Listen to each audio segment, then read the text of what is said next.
우리 하나님 말씀 보시겠습니다. 요한일서 4장입니다. 요한일서 4장 11절, 우리가 이제 그 교재에는 11절, 19절 이렇게 되어 있는데 우리 한번 11절부터 19절까지 한번 쭉 같이 읽겠습니다. 요한일서 4장 11절로 19절입니다. 한 절씩 교독하시고 마지막 절은 함께 읽도록 하겠습니다. 요한일서 4장 11절로 19절 한 절씩 교독합니다. 사랑하는 자들아, 하나님이 이같이 우리를 사랑하셨은즉 우리도 서로 사랑하는 것이 마땅하도다.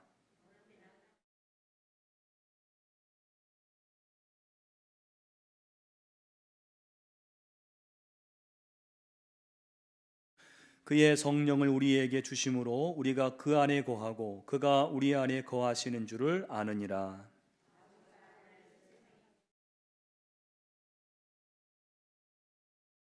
누구든지 예수를 하나님의 아들이라 시인하면 하나님이 그의 안에 거하시고 그도 하나님 안에 거하느니라.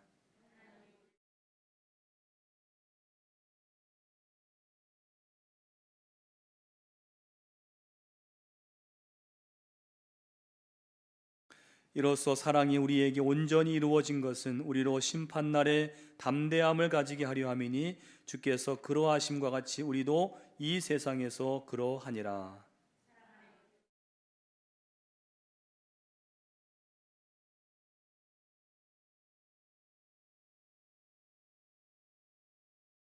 함께 읽습니다. 우리가 사랑함은 그가 먼저 우리를 사랑하셨습니다. 아멘. 할렐루야. 오늘 이 수요 치유의 신학에 나온 여러분들을 다시 한번 진심으로 환영합니다.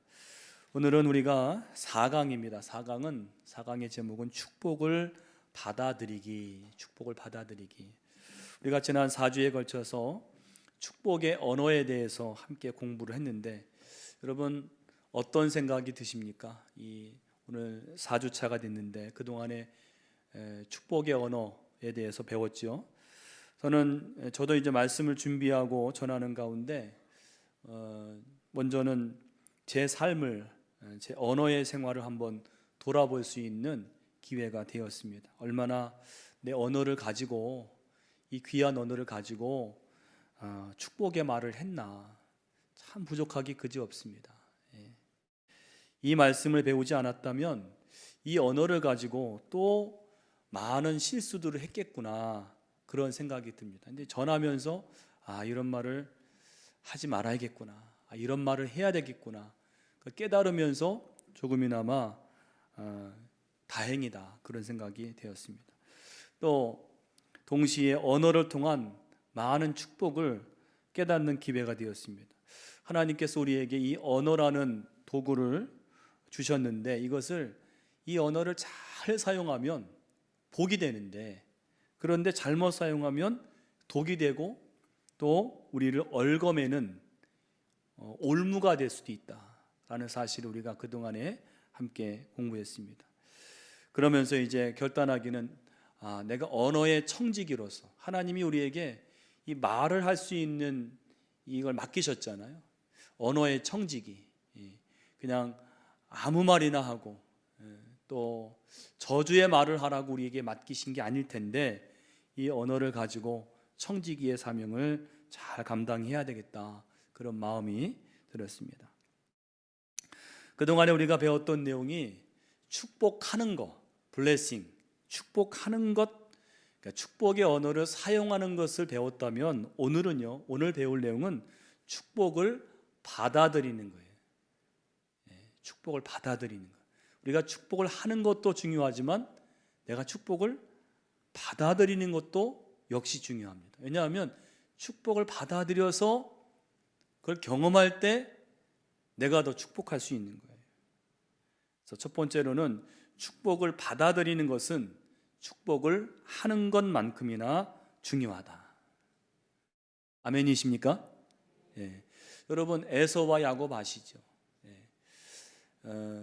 이스라엘에는 장자의 권리가 있잖아요. 장자가 아버지로부터 아버지의 축복을 받을 수 있는 권리거든요. 그게 장자권입니다. 그런데 에서는 이 장자의 권리를 소홀히 여겼어요. 그게 뭐 대수라고. 분명히 장자의 축복을 받을 수 있는 권리가 있음에도 그걸 소홀히 여기고 대수롭지 않게 여겼을 때 그는 축복에서 제외가 되었어요. 반대로 야곱은 그 축복을 귀하게 여겼어요. 그 말은 축복을 받아들일 수 있는 그릇이 되었다는 거죠. 그러니까 받아들일 그릇이 되어야 축복을 받을 수 있는 거예요. 이 축복과 비슷한 게 사랑입니다. 사랑. 축복을 받아들이는 것, 사랑을 받아들이는 것. 사랑을 하는 것도 중요하지만 사랑을 받아들이는 것 역시 중요합니다. 그래서 여러분 우리가 다 아는 말이잖아요. 사랑도 받아본 사람이 사랑을 받을 줄도 알고 줄 줄도 안다는 거예요. 여러분 우리 사람은 사랑을 받고 주는 존재 아니에요. 근데 때로는 이 사랑을 받을 줄도 모르고 줄 줄도 모르는 그런 경우가 있어요. 그런데 사랑도 받아본 사람이 사랑을 받을 줄도 알고 줄 줄도 안다는 거예요. 어떤 젊은이들이 이런 얘기를 하는 걸 읽었습니다. 제 얘기가 아닙니다. 어떤 젊은이들이 연애하던 애들은 어떻게든 연애를 계속하더라. 연애하던 애들은 어떻게든 연애를 계속하더라. 연애 한 번도 안 해본 애들은 그 한 번이 어려워. 이런 얘기를 읽었습니다. 여러분 이 얘기의 요점 뭐예요? 연애도 해본 사람이 연애를 하더라. 해본 사람이. 왜 그런가? 좀 생각해 보니까 연애를 계속하는 그 사람들의 비결은 뭐냐면요. 이 사람 마음에 사랑을 받는 통이 연애를 하다가 이제 중단되면 이 통이 비워질 거 아니에요. 이 통이 비워져도 과거에 사랑받았던 그 기억으로 다시 그 통이 채워진다는 거예요. 그래서 계속 연애를 할 수 있다더라. 그러니까 사랑도 받아본 사람이 사랑을 받을 줄 알고 줄 줄도 안다는 거죠. 여러분 성경에서 사랑에 대한 명령이 있죠. 서로 사랑하라. 서로 사랑하라. 두 번째, 서로 사랑하려면 그보다 먼저 해야 될 게 뭐냐면요. 성경적으로 서로 사랑하라. 그보다 먼저 해야 될 것은 하나님의 사랑을 받아들이는 거예요. 여러분 서로 사랑해야죠. 근데 그보다 먼저 해야 될 게 뭐냐면 하나님이 나를 얼마나 사랑하셨는지를 내가 알아야 돼요. 받아들여야 돼요. 그걸 경험해야 돼요. 우리가 서로 사랑해야 하는 두 가지 이유는 뭐냐? 하나는 하나님 명령이기 때문에, 이게 소극적인 이유죠. 명령이기 때문에 서로 사랑하라. 요한복음 13장 34절에 새 계명을 너희에게 주노니 서로 사랑하라. 계명이라 해서 계명. 그러니까 서로 사랑하는 건 하나님의 명령이에요. 우리가 해도 되고 안 해도 되는 게 아니라 여러분 서로 사랑하셔야 돼요. 여러분 서로 사랑하시기를 축원합니다. 이를 악물고 사랑하셔야 돼요. 이를 악물고. 그런데 이건 어렵잖아요. 두 번째로 하나님이 먼저 우리를 사랑하셨기 때문에 우리가 서로 사랑해야 합니다. 이건 적극적인 사랑이에요. 앞에 거는 하나님 명령하셨기 때문에 사랑하는 건데 뒤에 사랑은 하나님이 먼저 우리를 사랑하셨기 때문에 서로 사랑해라. 그러니까 이런 겁니다, 여러분. 여기 이제 컵이 없는데 여러분 컵에 우리가 물을 따르잖아요. 이제 점점 차오를 거 아니겠습니까? 근데 물을 가득 채웠어요. 그런데 거기에 물을 더 부으면 물이 흘러 넘칠 거 아니겠어요? 그러니까 우리 마음에 하나님의 사랑이 충만하게 채워지고 더 채워지는 거예요. 하나님 이렇게 나를 사랑하시는구나. 이렇게 내가 은혜를 받았구나. 그 우리의 사랑이 하나님의 사랑을 충만하게 채워지면 흘러 넘치는 거죠. 자연스럽게. 흘러 넘치는 게 뭐예요? 서로 사랑하는 거예요. 그래서 여러분 오늘 요한일서 4장 11절 말씀 같이 한번 읽어보겠습니다. 4장 11절입니다. 사랑하는 자들아 하나님이 이같이 우리를 사랑하셨은즉 우리도 서로 사랑하는 것이 마땅하도다. 아멘. 이같이 우리를 사랑하셨은즉, 그러니까 하나님이 이같이, 야, 이렇게 나를 사랑하시네. 이 하나님의 사랑을 경험한 사람은 이게 너무나 감사하고, 야, 나 같은 게 뭐라고, 나 같은 죄인을 이렇게 사랑하셨는데, 그러면 나도 내 형제를, 내 이웃을 좀 부족하더라도 사랑해야 되겠구나. 서로 사랑하는 것이 마땅하도다. 그런 얘기입니다. 또 요한일서 4장 19절 말씀 같이 읽습니다. 우리가 사랑함은 그가 먼저 우리를 사랑하셨음이니라. 우리가 사랑함은, 서로 사랑하는 것은 그 원동력은 뭐냐? 우리가 서로 사랑하는 원동력은 뭐냐? 억지로 사랑하는 게 아니라 그가 먼저 우리를 사랑하셨기 때문에, 하나님이 나 같은 사람도 사랑하셨기 때문에 우리도 사랑하는 것이 마땅하다. 그런 얘기입니다. 여러분, 이렇듯 사랑을 받는 게 중요한데 그걸 또 알 수 있는 게, 여러분, 사랑받고 자란 사람들의 특징이 있답니다. 어떤 특징이 있는가 하면 구김살이 없다. 또 해맑은 웃음이 있다. 또 타인에게 자연스럽게 사랑을 베푼다. 또 사람이나 상황의 긍정적인 면을 먼저 바라본다. 또 무례한 사람에게도 친절할 수 있는 여유를 가진다. 무너져도 훌훌 털고 일어난다. 너무나 좋은 것들 아니에요? 근데 이 좋은 것들이 어디서 오느냐?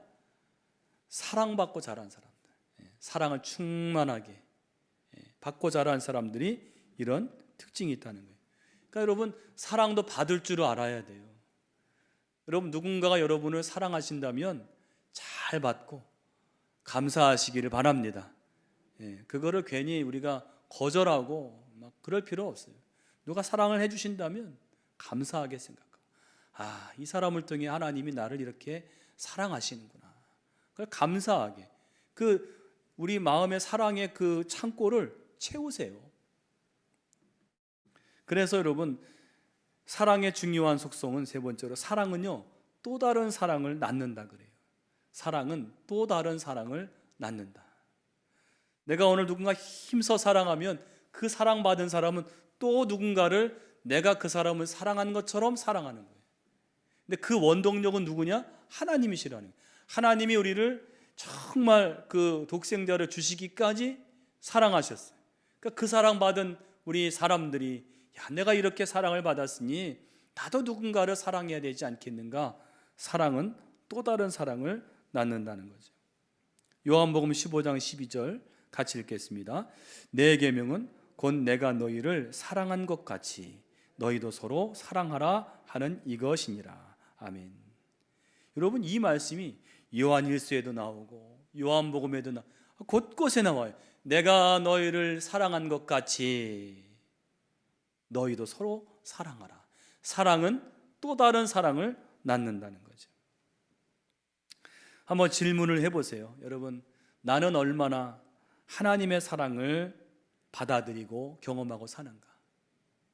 여러분, 날마다 하나님의 사랑을 묵상하십니까? 느끼십니까? 느끼세요? 그건 필요합니다.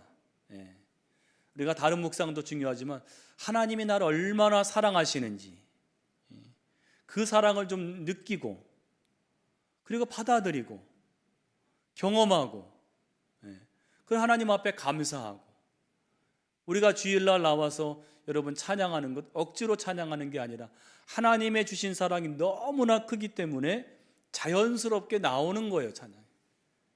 나를 그렇게 사랑하신 하나님께. 여러분, 하나님의 사랑을 진정으로 받아들인 사람은요 다른 사람을 진정으로 사랑할 수가 있습니다. 그렇다면 보세요, 내가 하나님의 자녀임에도 다른 사람을 사랑하지 못한다면, 다른 사람을 사랑하기가 어려워요. 그러면 그 이유가 내가 아직 하나님의 사랑을 충만히 받아들이지 못하고 경험하지 못했기 때문은 아닌가? 그렇게 생각해 보셔야 돼요. 여러분, 어쨌든 하나님의 사랑을 충만히 받아들이고 말씀을 읽으면서 찬송을 부르면서 하나님 나 이렇게 사랑하시는구나, 그것을 경험할 수 있기를 간절히 축원합니다. 여러분의 사랑의 창고가 날마다 그득그득 채워져서 그것이 흘러넘치기를 간절히 축원합니다. 자, 이렇게 사랑을 살펴보았는데 축복도 마찬가지라는 거예요. 축복도 축복하려면, 우리가 축복의 언어를 사용하려면 축복을 받아들이라. 자, 그러면 하나님이 우리에게 주시는 복이 어떤 복이 있겠는가? 하나님 우리에게 주시는 복, 먼저는요, 하늘에 속한 모든 신령한 복이 있습니다. 하늘에 속한 모든 신령한 복, 이 땅의 복이 아니에요. 하늘의 복. 가령 여러분, 우리가 정말 지난주 설교처럼 사면초가이고 사방이 우겨쌈을 당했는데도 이상하게 기도하면 마음의 평안이 와요. 마음의 기쁨이요. 이거는 여러분 세상 사람들은 알 수 없는 복이거든요. 아니, 지금 문제투성이인데 어떻게 기뻐할 수 있어요? 어떻게 마음이 평안할 수가 있어요? 그런데 간절히 기도하다 보면 그게 오거든요. 마음이 평안해요. 이건 세상 사람이 알 수 없는 복입니다. 바로 이것이 하늘에 속한 복이에요. 이런 신령한 복이 있다는 건데 하나님은 그 복을, 모든 신령한 복을 우리에게 주신다는 거죠. 에베소서 1장 3절 말씀 같이 읽어보겠습니다.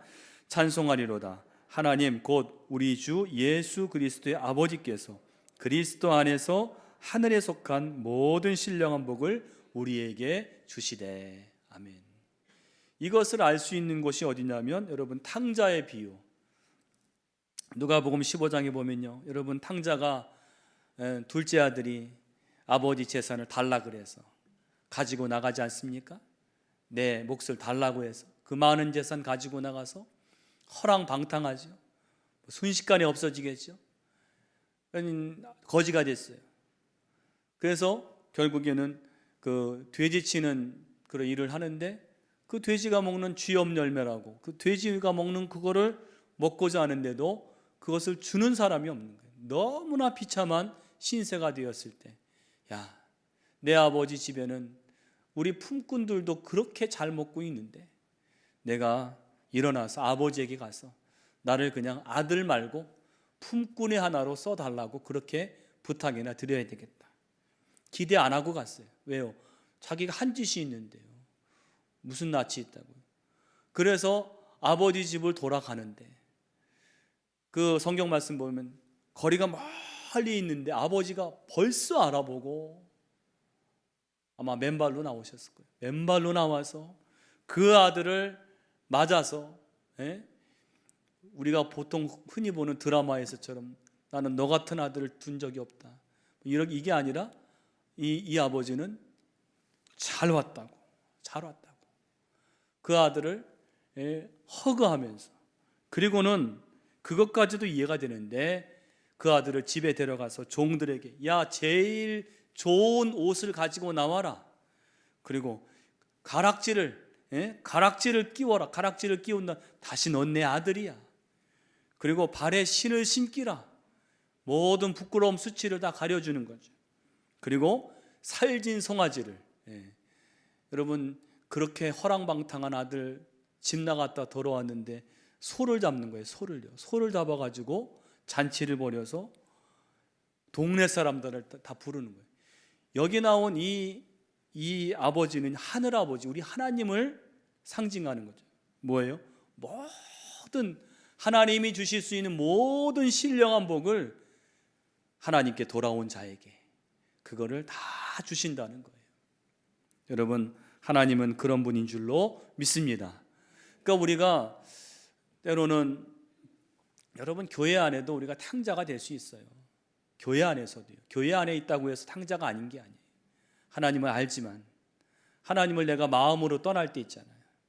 하나님을 떠나서 궁핍한 삶, 곤핍한 그런 삶을 살고 또 죄 가운데 있을 때, 내가 이제 하나님께 돌아가야 되겠다.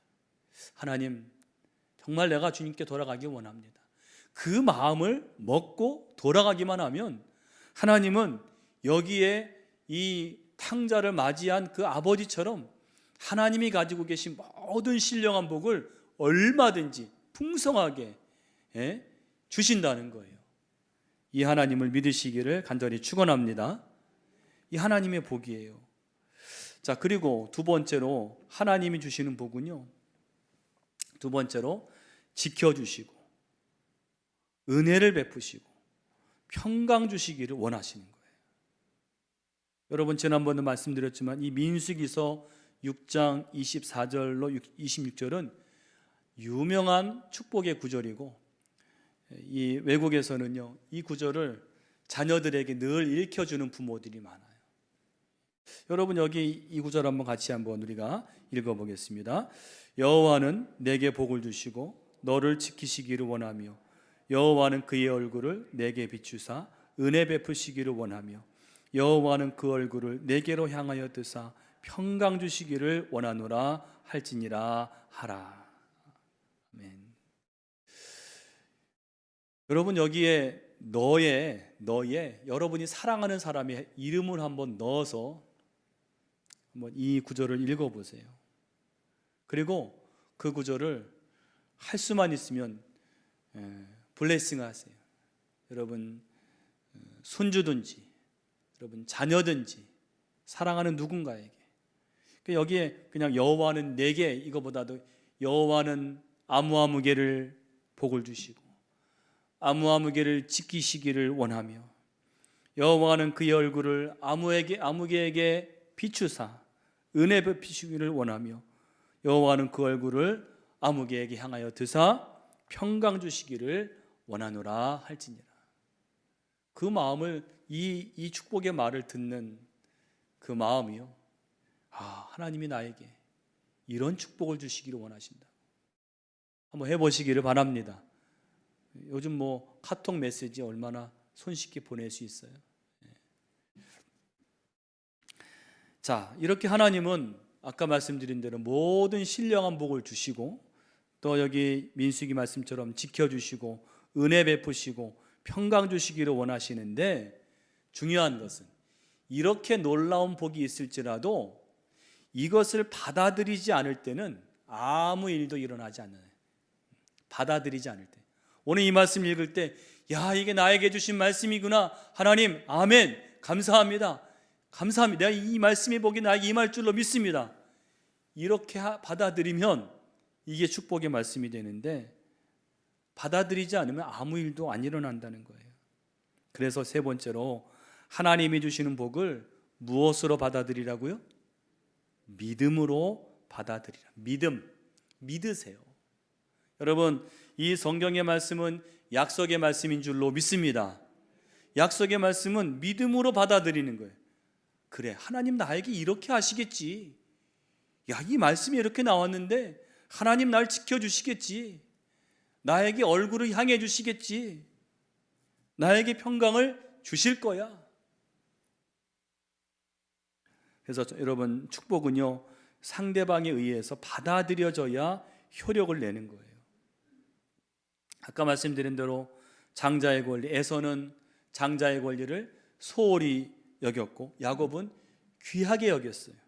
그 결과 야곱은 그 복을 받은 거예요. 받아들인 야곱에게 그 축복이 효력을 내는 거예요.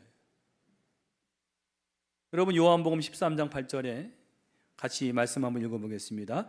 베드로가 이르되 내 발을 절대로 씻지 못하시리이다. 예수께서 대답하시되 내가 너를 씻어주지 아니하면 네가 나와 상관이 없느니라. 아멘. 이게 무슨 말씀이죠? 여러분, 최후의 만찬 자리에서 예수님 십자가 지시기 전에 유월절 만찬 자리에서 갑자기 예수님이 수건을 허리에 두르시고 제자들에게 발을 내놓으라고 대야에 물을 떠다가 발을 씻어주시는 거예요. 그때 여러분, 당시에 이 발을 씻어주는 일은 하인들이 하는 일입니다. 손님들이 왔을 때 하인들이 발을 씻어주는 거예요. 근데 거기에 제자들은 다 누가 높으냐의 마음이 있었기 때문에 발을 씻어줄 사람이 없었어요. 그런데 그 종의 자리를 예수님이 자처하신 거예요. 무릎을 꿇고 그 제자들의 더러운 발을 씻어주신 거예요. 그때에 다른 제자들은 다 받았는지 모르겠지만 베드로가 주님 여기 뭐라 그래? 제 발을 절대로 씻을 수가 없음. 이거는 안 될 일입니다. 사실은 제일 양심적인 사람이죠, 이 베드로가. 그런데 예수님께서 뭐라고 하세요? 내가 너를 씻어주지 아니하면 네가 나와 상관이 없어. 이 얘기는 지금 예수님이 섬기시는 거란 말이에요. 얼마나 큰 축복입니까? 예수님이 무릎을 꿇고 섬기시는 거잖아요. 발을 씻어주시는 거잖아요. 그런데 이것을 받아들이라는 거예요. 이 섬김을 받아들이라는 거예요. 왜? 네가 이 섬김을 받고 너도 이처럼 섬기라는 거예요. 여러분, 여기에 중요한 교훈이 하나 있어요. 섬김도 받아본 사람이 또 섬길 수 있는 거예요. 그러니까 여러분, 섬김을 받을 때는 섬김을 우리가 아주 일부러 막 섬김 받으려 하는 건 안 되겠지만, 내가 섬김을 받을 수밖에 없을 때는 그냥 그걸 감사함으로 받으시고, 그리고 누군가를 그와 같이 섬기는 것이 필요한 거죠. 예수님께서도 내가 너희 발을 씻어준 것처럼 너희도 서로 발을 씻어주라. 또 두 번째로 축복은요, 축복은 받아들여지고 믿어지고 행해져야만 한다. 받아들여지고 믿어지고 행해져야만 한다. 거기 제가 수태고지라고 했는데, 수태고지는 뭐냐면 잉태, 임신한 사실을 이제 알렸다는 거죠. 누구한테 알렸는가 하면 마리아, 예수님의 어머니 마리아에게 가브리엘 전사가 나타나서 수태고지를 한 거예요. 어떻게 했습니까? 거기 누가복음 1장 말씀 보면 천사가 이르되 마리아여 무서워하지 말라, 내가 하나님께 은혜를 입었느니라. 보라, 네가 잉태하여 아들을 낳으리니 그 이름을 예수라 하라. 이 천사 가브리엘이요, 예수님의 그 잉태 사실을 처녀 마리아에게 처음으로 알리는 거예요. 그러면서 네가 은혜를 입었다. 여러분, 이게 왜 은혜일까요? 사실은 여러분, 남자를 알지 못하는 처녀가 잉태한다는 것은 사실은 엄청난 큰일이죠. 당시 지금도 중동은 그렇지만 당시에 처녀가 잉태하면 잘못하면 돌 맞아 죽는 거거든요. 근데 분명히 천사는 내가 하나님께 은혜를 입었다 그랬어요. 생각해 보면 여러분, 이 마리아는요, 이 세상의 모든 어머니 중에, 모든 자식을 낳은 어머니 중에 가장 복받은 여자인 거예요. 왜냐하면 그는 하나님의 아들 메시아를 잉태해서 출산한 사람이기 때문에 가장 복받은 거죠. 그렇기 때문에 천사가 내가 은혜를 입었다. 그런데 중요한 것은 이 놀라운 축복과 은혜를 마리아가 받아들여야 돼요. 만약에 아니요, 나 이거 처녀가 이거 임신하면 나 맞아 죽어요, 안 돼요, 이랬으면은 이 은혜가 이루어지질 않는 거예요. 이 축복이 이루어지질 않는 거예요. 그런데 마리아가 대단한 게 믿었어요. 하나님을 믿었어요. 하나님이 하신 일이다. 믿었고 그리고 순종했어요. 뭐라 그랬습니까? 누가복음 1장 38절 같이 한번 읽어보겠습니다. 마리아가 이르되 주의 여정이 오니 말씀대로 내게 이루어지이다 하매 천사가 떠나가니라. 이 놀라운 말씀을 받아들였어요. 그리고 믿었어요. 뭘 믿었는가 하면 이거 하나님이 하시는 일이기 때문에, 사실은 처녀가 잉태하면 돌 맞아 죽는 일이지만 하나님이 하시는 일이면 실수가 없으셔요. 하나님 분명히 이것을 어떻게 하시는지 행하실 거예요. 천사가 나타나서 하는 말이니까 마리아가 그것을 믿었다는 거예요. 여러분, 우리도 하나님의 축복의 말씀을 믿음으로 받아들이시기를 간절히 축원합니다. 믿음으로 받아들여야 돼. 순종해야 돼. 그래야 그 축복이 내게 이루어지는 거예요. 제가 전에 한 번 말씀드렸잖아요. 제가 미국에 있을 때 추수감사절에 메일을 하나 받았잖아요. 유학생들에게 이제 신청하면 추수감사 만찬을 할 수 있는 음식을 보내주겠습니다. 그 메일이 하나 왔어요. 근데 저는 그걸 보고 야, 이거 괜찮은걸? 야, 이 신청만 하면 준다는데? 그래서 그냥 주저없이 그 회신을 했어요. 제가 받기 원한다고 저희 집 주소를 적어서 보냈어요. 근데 그게 저한테만 온 게 아니라 그 당시 유학생들에게 다 똑같이 메일이 왔는데 세상에 그 회신을 보낸 사람이 저밖에 없었어요. 나중에 물어본 다른 사람들은 그게 뭐 진짜 그렇게 보내주려고? 그리고 안 보냈다는 거예요. 근데 추수감사절 전에 전화가 오더라고요. 그때 그 미국 교회 아주 중년 신사 전화가 와서 이제 주소를 물어봐서 알려줬더니 왔어요. 와가지고 나가봤더니 아주 중년 신사가 자기 차에 트렁크에다가 이 추수감사절 만찬 세트를요. 여러분 이 그 칠면조 굉장히 큽니다. 칠면조는 닭의 한 7배 그런 굉장히 커요. 그거에다가 거기에 이제 추수감사절 먹을 수 있는 것들을 캔이 한 30개 돼요. 엄청나더라고. 깜짝 놀랐습니다. 그거를 이 교회에서 유학생들에게 섬긴다고 그거를 메일을 보냈는데 회신이 와야죠. 그런데 그 중에 하나가 한 사람이 회신을 보낸 거예요. 제가 보낸 거예요. 그래서 그거 받아들고 너무 감사하더라고요. 그래서 저희 집만 먹을 수 없어서 다른 목사님들 가족을 불러서 같이 먹은 기억이 있는데 여러분 축복은요 받아들여져야 돼요.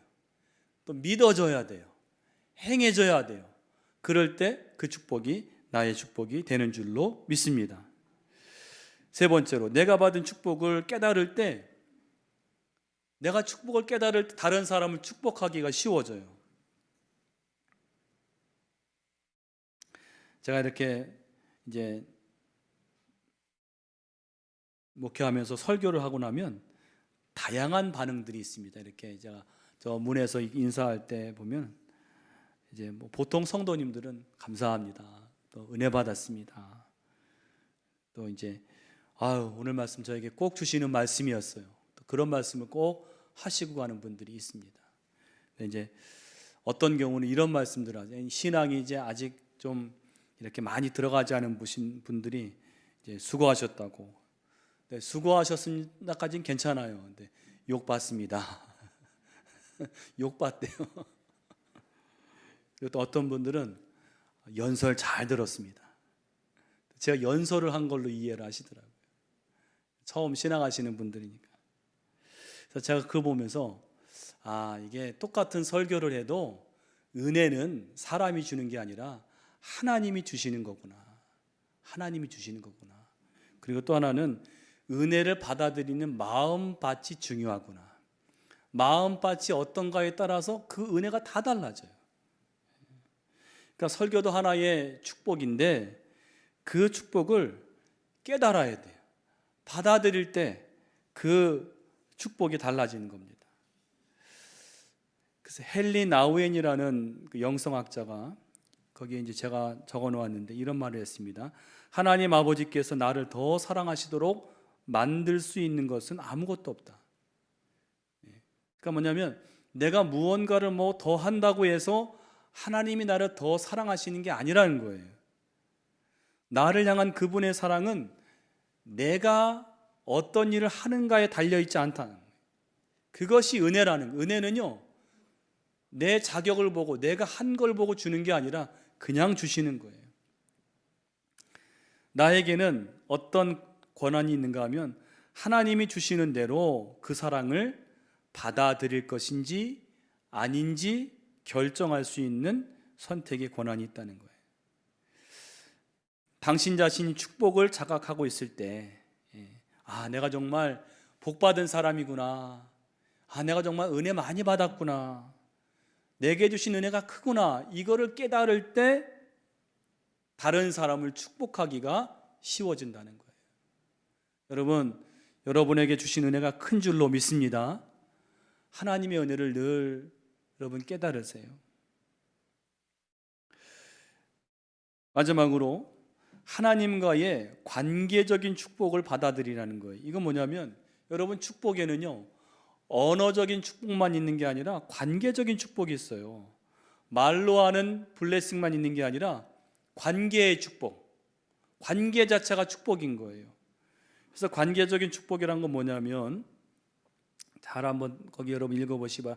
하나님이 우리가 그분에게, 그분에 의해서, 그분을 위해서 우리가 어떤 존재인지, 또 우리에게 그분은 어떤 존재인지에 대해서 말씀하신 축복이라는 거예요.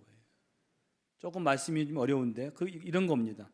우리가 이제 꼭 말을 하지 않아도 마음으로 나는 하나님의 사랑받는 자녀야. 어려움이 올 때, 야, 하나님이 나를 분명히 지켜주시오. 전에도 나를 지켜주셨어. 왜? 하나님은 나의 아버지시기 때문에. 그러니까 꼭 굳이 말을 하지 않아도 내 마음에 그런 마음이 있단 말이에요. 이게 바로 관계적인 축복이라는 거예요. 예. 이 관계의 축복을 알고 받아들이는 것은 갖가지 영적인 도전들을 능히 이기게 하는 힘이 있어요. 마치 여러분, 비타민이 우리 몸으로 하여금 면역력을 높이는 것처럼 이 관계의 축복을 받아들이면 어떤 어려움 속에서도 하나님을 향한 신뢰를 가지고 승리한다는 거예요. 여러분, 그 나이아가라 폭포에서 한 사람이 그 외주를 그 긴 폭포의 외주를 위에 묶어놓고는 그 위를 가는 거예요. 사람들에게, 여러분, 제가 이 외주를 타고 저 건너편으로 건너갈 것을 믿습니까? 다 사람들이 믿는다고. 근데 건너왔어요. 근데 또 한 번 묻기를, 자, 제가 여기에 제 어깨에 사람을 태우고 이 외주를 건너갈 것을 믿냐고. 사람들이 믿는다고. 그거 한번 누구 자원해 보라고.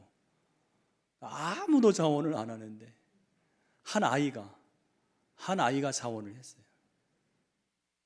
그 아이가 그 사람의 어깨에 타고 그 외주를 건너는데 이 아이의 표정이 하나도 두렵거나 무서운 표정이 아니에요.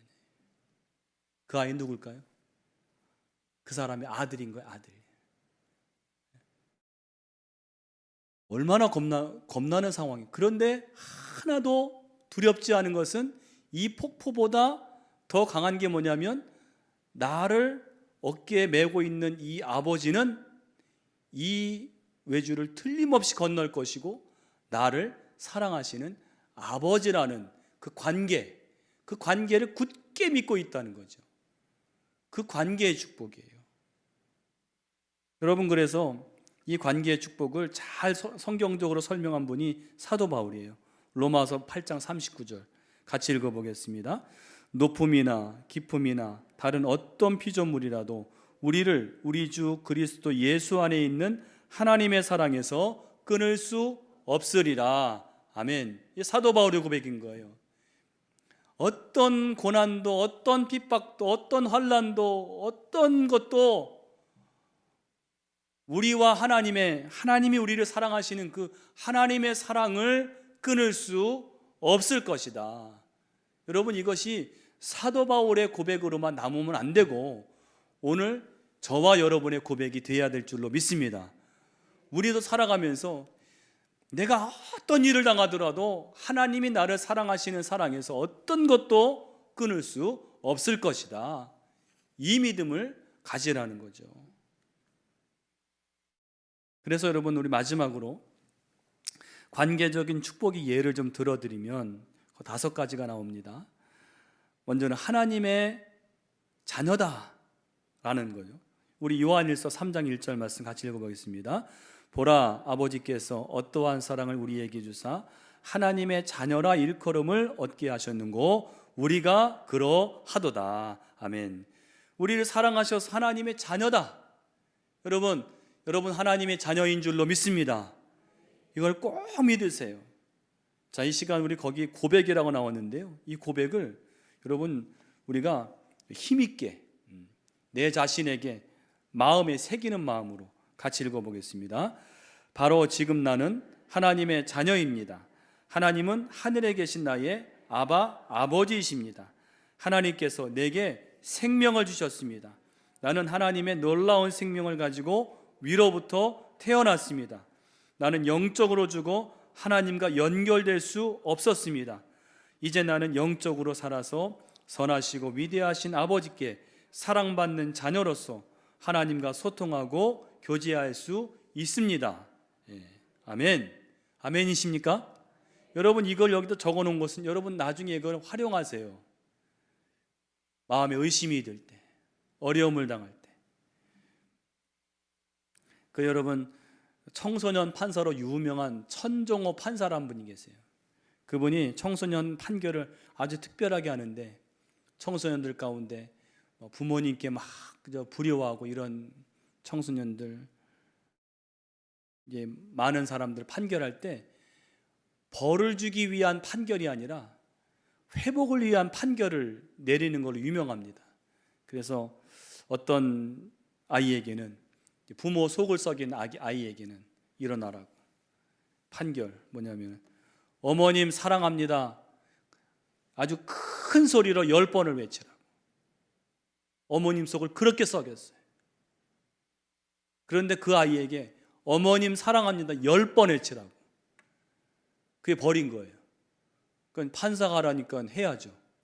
그 재판장이 떠나가라고 어머님 사랑합니다, 어머님 사랑합니다. 여러분 이걸요 10번 외치기 전에 그 아이가 엉엉 울어요. 5번 6번 외치다 보면 엉엉 울어요. 여러분 우리가 어떤 말을 이렇게 좀 선언하듯이 선포하듯이 해야 되는 거예요. 우리가 여러분 또 두 번째로 사랑받는 사람이에요. 나는 사랑받는 사람이다. 하나님의 사랑받는 사람이다. 함께 우리 로마서 1장 7절 말씀 읽어보겠습니다. 로마에 있어 하나님의 사랑하심을 입고 성도로 부르심을 입은 모든 자에게 하나님 우리 아버지와 주 예수 그리스도로 조차 은혜와 평강이 있기를 원하노라. 아멘. 누구예요? 하나님의 사랑하심을 입은 사람이에요. 우리 고백을 같이 한번 내가 정말 고백처럼 한번 하겠습니다. 나는 하나님께 아주 특별합니다. 나는 하나님께 사랑받고 존중받고 소중하며 사랑받을 만한 가치가 있는 사람입니다. 하나님은 나를 무척 사랑하시기 때문에 그 무엇도 하나님이 나를 사랑하는 것과 나에게 최고로 좋은 것을 주시는 것을 막을 수 없습니다. 나는 그분의 사랑 안에서 절대적으로 안전합니다. 지금 이 순간 나는 하나님께 특별한 존재입니다. 아멘. 여러분, 여러분의 고백이 되시길 바랍니다. 또 우리는 승리자입니다. 승리자. 로마서 5장 17절 말씀 같이 읽습니다. 더욱 은혜와 의의 선물을 넘치게 받는 자들은 한 분 예수 그리스도를 통하여 생명 안에서 왕노릇 하리로다. 아멘. 왕노릇 한대요. 승리자가 된다는 거예요. 그래서 어떻게 고백해야 됩니까? 함께 했습니다. 나는 인생의 승리자입니다. 하나님의 은혜로 인해 나는 세상에서 인생의 승자가 되는데 필요한 모든 것을 받았습니다. 나는 삶을 지배할 것이며 악에게 정복당하지 않을 것입니다. 나는 예수 그리스도를 통해서 넉넉히 이기는 사람입니다. 아멘. 이런 고백을 하면서 이 관계의 축복을 받으라는 거죠. 또 대사는 여러분 다른 나라에 우리나라 이제 그 대표 이렇게 누구 보내지 않습니까? 그 대사를 말하는데 고린도후서 5장 19절 같이 읽습니다. 곧 하나님께서 그리스도 안에 계시사 세상을 자기와 화목하게 하시며 그들의 죄를 그들에게 돌리지 아니하시고 화목하게 하는 말씀을 우리에게 부탁하셨느니라. 그러므로 우리가 그리스도를 대신하여 사신이 되어 하나님이 우리를 통하여 너희를 권면하시는 것 같이 그리스도를 대신하여 간청하노니 너희는 하나님과 화목하라. 아멘. 우리는 사신이라는 거예요. 대사라는 거예요. 세상에서. 그러니까 우리는 천국의 대사예요. 천국의 대사. 우리가 살아가는 곳은 세상이죠. 그러나 우리는 천국에서 보낸 대사다. 그런 마음을 갖고 살아가라는 거죠. 같이 읽습니다. 나는 하나님의 자녀일 뿐 아니라 이 세상에서 하나님의 대표가 되어 하나님과 하나님의 길, 하나님의 뜻, 하나님의 사랑을 사람들에게 알리도록 임명받았습니다. 하나님의 은혜로 나는 이 세상에서 그분을 위하여 그분의 자랑스러운 대사가 될 것입니다. 아멘. 여러분, 하나님 나라의 대사인 줄로 믿습니다. 그런 마음을 갖고 살아가시라는 거예요. 마지막으로 우리는 그리스도의 몸이라는 거예요. 고린도전서 12장 27절 같이 읽습니다. 너희는 그리스도의 몸이요 지체의 각 부분이라. 고백을 읽겠습니다. 나는 예수님을 믿는 자이며 이 세상에서 다른 이들과 함께 예수님의 몸이 되었습니다.